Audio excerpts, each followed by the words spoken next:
வரஹ்மத்துல்லாஹி வபரகாத்துஹு. நீங்கள் இணைந்திருப்பது பாத்திபியன் ஊடகக் குழுவினால் தொகுத்து வழங்கப்படும் வாராந்த பாடசாலை செய்தி அறிக்கையுடன். செய்தி ஆசிரியர் ரம்லா ஷியாம். செய்திகளோடு இணைந்திருக்கும் நான் சமா ஜாயிஸ்.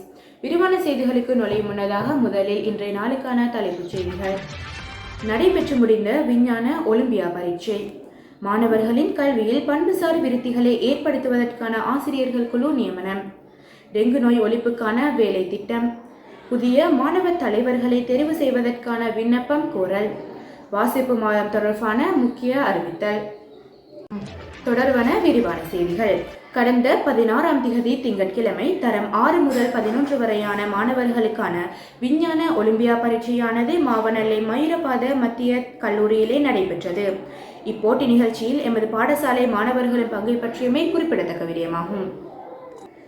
பாடசாலை மாணவர்களின் கல்வியில் பண்புசார் விருத்தினை மேம்படுத்தும் விதமாகவும் அவர்களது கல்வி மேம்பாட்டிற்காகவும் எமது பாடசாலையின் ஆசிரியர் குலமானது 8 குழுக்களாக பிரிக்கப்பட்டுள்ளதுடன் அவர்களது செயற்பாடுகள் தொடர்ச்சியாக இயங்கி வரும் நிலையில் இவ்வாண்டிற்கான இச்செயற்பாட்டு குழுக்களில் மாற்றங்கள் செய்யப்பட்டு ஆசிரியர்களுக்கு பொறுப்புகள் வழங்கப்பட்டுள்ளன என்பதும் குறிப்பிடத்தக்கதாகும்.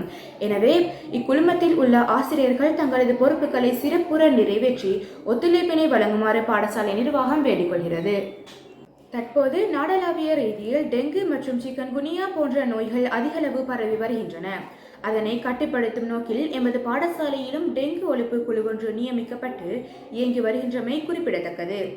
இக்குழுவினால் தொடர்ச்சியாக டெங்கு பரவுவதற்கான சாத்தியம் காணப்படும் இடங்கள் கண்காணிக்கப்பட்டு சுத்தம் செய்யப்பட்டு வருவதோடு அதன் ஒரு செயற்பாடாக கடந்த 17ஆம் திகதி செவ்வாய்க்கிழமை அன்று டெங்கு பரவும் அபாயமுள்ள இடங்கள் அனைத்தும் சுத்தம் செய்யப்பட்டது குறிப்பிடத்தக்க விடயமாகும். புதிய மாணவ தலைவர்களை தேர்வு செய்யும் நோக்கில் கடந்த 17ஆம் திகதி செவ்வாய்க்கிழமை அன்று தரம் 8, தரம் 9 மற்றும் தரம் 12 மாணவர்களிடையே விண்ணப்பங்கள் கோரப்பட்டன.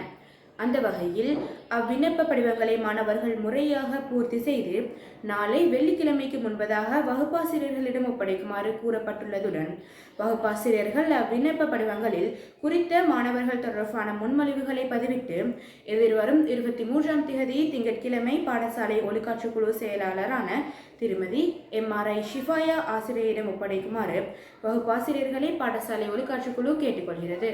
அக்டோபர் மாதமான வாசிப்பு மாதத்தை முன்னிட்டு மாணவர்களின் வாசிப்பு ஆற்றலினை விருத்தி செய்யும் நோக்கில் பல நிகழ்ச்சி திட்டங்கள் ஏற்பாடு செய்யப்பட்டுள்ளன. அந்த வகையில் வாசிகசாலையில் உள்ள புத்தகங்களை அதிகமாக வாசிக்கும் மாணவர்களுக்கான பரிசுகளை வழங்கும் திட்டங்களும் பாடசாலை நிர்வாகத்தினால் ஏற்பாடு செய்யப்பட்டுள்ளது.